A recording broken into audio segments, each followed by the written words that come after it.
मुख्यमंत्री विद्यालय सुरक्षा कार्यक्रम सुरक्षित शनिवार के अंतर्गत अप्रैल माह के दूसरे शनिवार को हमें जानकारी प्राप्त करना है।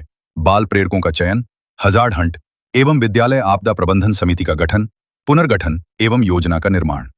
तो चलिए अब हम जानते हैं बाल प्रेरकों का चयन, सिलेक्शन प्रोसेस। सक्रिय भागीदारी, कक्षा के उन छात्रों को चुनें जो नेतृत्व लीडरशिप करने में सक्षम हों। विविधता, टीम में लड़के और लड़कियों दोनों की बराबर संख्या रखें। प्रशिक्षण, चयनित बच्चों को आपदा प्रबंधन और प्राथमिक चिकित्सा फर्स्ट एड का बुनियादी प्रशिक्षण देते हुए दिखाएं। बाल प्रेरकों की मुख्य भूमिका की रोल्स। निरीक्षण, स्कूल परिसर में खतरों हैजर्ड्स को पहचानना।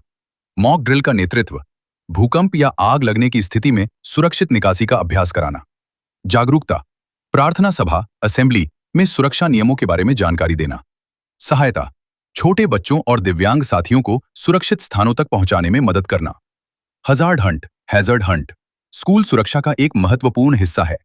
यह एक ऐसी प्रक्रिया है जिसके तहत स्कूल के वातावरण में उन संभावित खतरों की पहचान की जाती है जो छात्रों, शिक्षकों और कर्मचारियों को नुकसान पहुंचा सकते हैं या आपदा के समय खतरा बढ़ा सकते हैं। हजार्ड हंट की प्रक्रिया को निम्नलिखित चरणों में विभाजित किया जा सकता है। तैयारी और योजना, प्रेपरेशन एंड प्लानिंग। टीम का गठन, सबसे पहले एक समर्पित टीम बनाएं। इसमें स्कूल के प्रधानाचार्य, 1 या 2 शिक्षक, विशेषकर आपदा प्रबंधन नोडल शिक्षक, स्कूल प्रबंधन समिति SMC के सदस्य, माता-पिता और सबसे महत्वपूर्ण प्रशिक्षित बाल प्रेरक चाइल्ड फैसिलिटेटर्स शामिल होने चाहिए। समय का निर्धारण, हजार्ड हंट के लिए एक समय तय करें, अधिमानतः स्कूल समय से पहले या बाद में जब छात्र कम हो। इसे हर 6 महीने में एक बार आयोजित किया जाना चाहिए। चेकलिस्ट तैयार करना, हजार्ड हंट के लिए एक विस्तृत चेकलिस्ट तैयार करें। इसमें स्कूल के विभिन्न क्षेत्रों और संभावित खतरों की सूची हो।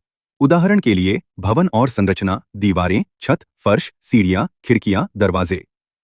बिजली, तार, स्विचबोर्ड, बिजली के उपकरण।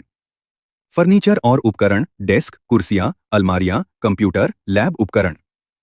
बाहरी क्षेत्र, खेल का मैदान, पानी की टंकी, पेड़, पार्किंग।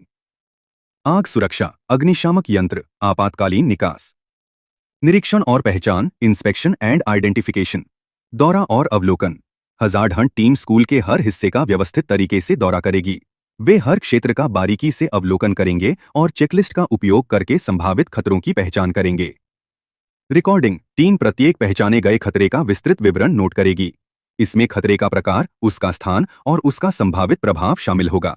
वे खतरों की तस्वीरें या वीडियो भी ले सकते हैं। गंभीरता का आकलन, पहचाने गए खतरों की गंभीरता का आकलन करें। क्या वे मामूली हैं, मध्यम हैं या गंभीर हैं? विश्लेषण और समाधान, एनालिसिस एंड सॉल्यूशंस। कारणों की पहचान, पहचाने गए खतरों के पीछे के कारणों का विश्लेषण करें। उदाहरण के लिए, क्या बिजली के तार पुराने होने के कारण खतरे में हैं? समाधानों का प्रस्ताव, प्रत्येक खतरे के लिए व्यावहारिक और प्रभावी समाधानों का प्रस्ताव दें। इनमें मरम्मत, बदलाव, बेहतर रखरखाव या खतरों को हटाना शामिल हो सकता है। प्राथमिकता तय करना, खतरों की गंभीरता और उपलब्ध संसाधनों के आधार पर समाधानों के कार्यान्वयन के लिए प्राथमिकता तय करें। गंभीर खतरों को सबसे पहले हल किया जाना चाहिए। कार्यान्वयन और अनुवर्ती, इम्प्लीमेंटेशन एंड फॉलोअप। जिम्मेदारियों का निर्धारण, प्रत्येक समाधान के कार्यान्वयन के लिए जिम्मेदार व्यक्ति या टीम का निर्धारण करें। समय सीमा निर्धारित करना, समाधानों को लागू करने के लिए एक समय सीमा निर्धारित करें। निगरानी, नियमित रूप से निगरानी करें कि समाधानों को सही ढंग से लागू किया जा रहा है या नहीं।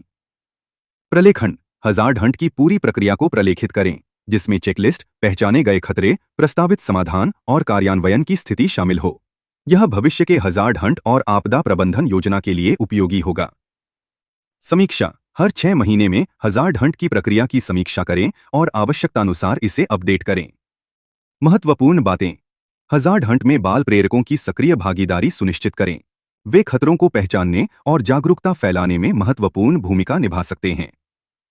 हजार्ड हंट को एक सकारात्मक और सहयोगपूर्ण प्रक्रिया बनाएं। हजार्ड हंट से प्राप्त जानकारी का उपयोग स्कूल की आपदा प्रबंधन योजना को मजबूत बनाने के लिए करें।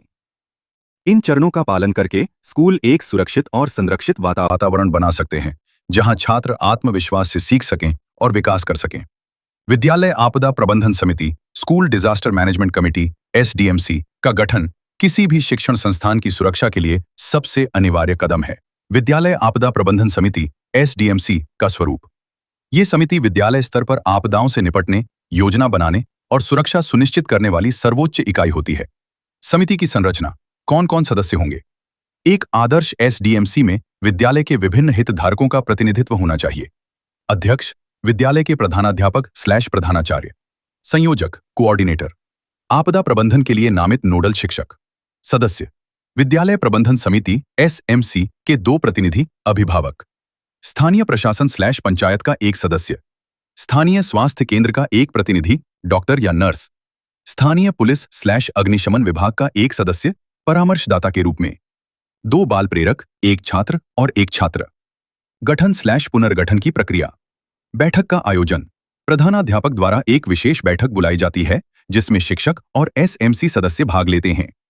सदस्यों का नामांकन, उपरोक्त संरचना के अनुसार सदस्यों का चयन किया जाता है। यदि समिति पहले से बनी है तो पुराने सदस्यों की समीक्षा कर उनका पुनर्गठन किया जाता है।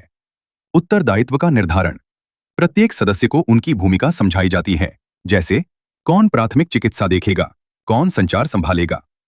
लिखित आदेश, समिति के गठन का एक औपचारिक पत्र तैयार कर स्कूल के रिकॉर्ड में रखा जाता है और सूचना बोर्ड पर चस्पा किया जाता है। समिति की मुख्य जिम्मेदारियां, योजना निर्माण, प्रतिवर्ष विद्यालय आपदा प्रबंधन योजना एसडीएमपी तैयार करना और उसे अपडेट करना। हजार्ड हंट, विद्यालय परिसर का नियमित निरीक्षण कर खतरों को दूर करवाना। मॉक ड्रिल, वर्ष में कम से कम 2 बार, जैसे भूकंप या अग्नि सुरक्षा पर मॉक ड्रिल आयोजित करना। संसाधन जुटाना, स्कूल में प्राथमिक चिकित्सा किट, अग्निशमन यंत्र और आपातकालीन अलार्म की व्यवस्था करना। प्रशिक्षण, बाल प्रेरकों और अन्य छात्रों को आपदा के समय क्या करें और क्या न करें का प्रशिक्षण दिलाना। उप समूहों का गठन, टास्क फोर्सेस, बड़ी आपदाओं के समय एसडीएमसी के मार्गदर्शन में छोटी छोटी टीमें काम करती हैं, जिनमें शिक्षक और बाल प्रेरक शामिल होते हैं। चेतावनी दल, आपदा की सूचना तुरंत सबको देना। निकासी दल, छात्रों को सुरक्षित खुले मैदान में लाना। प्राथमिक चिकित्सा दल, घायलों की मदद करना। अग्नि सुरक्षा दल, छोटे स्तर की आग पर नियंत्रण पाना। आपदा की तैयारी ही सुरक्षा की गारंटी है। क्या आपके स्कूल में एसडीएमसी का गठन हो चुका है? हमें कमेंट में बताएं। विद्यालय आपदा प्रबंधन योजना एसडीएमपी के 5 मुख्य भाग। विद्यालय का प्रोफाइल, स्कूल प्रोफाइल। योजना की शुरुआत स्कूल की बुनियादी जानकारी से होती है। सामान्य विवरण, स्कूल का नाम, पता, छात्रों और स्टाफ की कुल संख्या। दिव्यांग बच्चों का विवरण, उनकी संख्या और उनकी विशेष जरूरतों का उल्लेख, क्योंकि आपदा में उन्हें सबसे पहले मदद चाहिए। नक्शा, स्कूल का एक रफ स्केच जिसमें कमरे, सीढ़ियां और खाली मैदान, असेंबली पॉइंट साफ दिख रहे हों। जोखिम एवं संसाधन विश्लेषण, हैजार्ड एंड रिसोर्स मैपिंग। खतरों की पहचान, आपके क्षेत्र में किस आपदा का खतरा ज्यादा है, जैसे भूकंप, बाढ़, वज्रपात या आग। संसाधन सूची, स्कूल के पास क्या क्या उपलब्ध है, जैसे कितने स्ट्रेचर हैं, कितनी बाल्टियां हैं, क्या फर्स्ट एड किट अपडेटेड है। संपर्क सूची, नजदीकी अस्पताल, पुलिस स्टेशन, फायर ब्रिगेड और एम्बुलेंस के सक्रिय फोन नंबर। आपदा पूर्व तैयारी, मिटिगेशन एंड प्रिपेयर्डनेस, योजना में यह स्पष्ट होना चाहिए कि आपदा आने से पहले हम क्या कर रहे हैं। हजार्ड हंट, पहचाने गए खतरों जैसे झूलते तार या कमजोर दीवार को ठीक करने की समय सीमा। प्रशिक्षण, बाल प्रेरकों और शिक्षकों को प्राथमिक चिकित्सा, फर्स्ट एड और खोज एवं बचाव, सर्च एंड रेस्क्यू का प्रशिक्षण। मॉक ड्रिल कैलेंडर, पूरे साल में मॉक ड्रिल कब कब होगी उसकी तारीखें तय करना। आपदा के समय की प्रतिक्रिया, रिस्पॉन्स प्लान। योजना का सबसे महत्वपूर्ण हिस्सा, जब आपदा आए तो क्या करें। अलार्म सिस्टम, अलग अलग आपदाओं के लिए अलग अलग अलार्म कोड, जैसे आग के लिए छोटी छोटी घंटी, भूकंप के लिए लंबी घंटी। निकासी योजना, इवैक्यूएशन रूट, प्रत्येक कक्षा के बच्चों को किस रास्ते से बाहर मैदान में आना है, इसका स्पष्ट चार्ट। असेंबली पॉइंट, स्कूल का वो खुला स्थान जहां सब इकट्ठा होंगे और बच्चों की गिनती की जाएगी। आपदा के बाद की बहाली, रिकवरी एंड कंटिन्यूटी। मरम्मत, भवन की जांच और मरम्मत सुनिश्चित करना। मनोवैज्ञानिक परामर्श, डरे हुए बच्चों को सामान्य स्थिति में लाने के लिए काउंसलिंग की योजना। शिक्षा की निरंतरता, यदि भवन क्षतिग्रस्त हो तो वैकल्पिक स्थान पर पढ़ाई कैसे शुरू होगी। आपको यह वीडियो कैसा लगा, अपना महत्वपूर्ण कमेंट जरूर करें। साथ ही अभी तक जो हमारे चैनल पर पहली बार हैं, वो चैनल को सब्सक्राइब करें, लाइक करें और अपने दोस्तों के साथ साझा भी कर दें। बेल आइकन को दबाना न भूलें। पुनः मैं अगले मुख्यमंत्री विद्यालय सुरक्षा कार्यक्रम सुरक्षित शनिवार का वीडियो लेकर मिलते हैं। तब तक के लिए आज्ञा दें। जय हिंद, जय बिहार। है।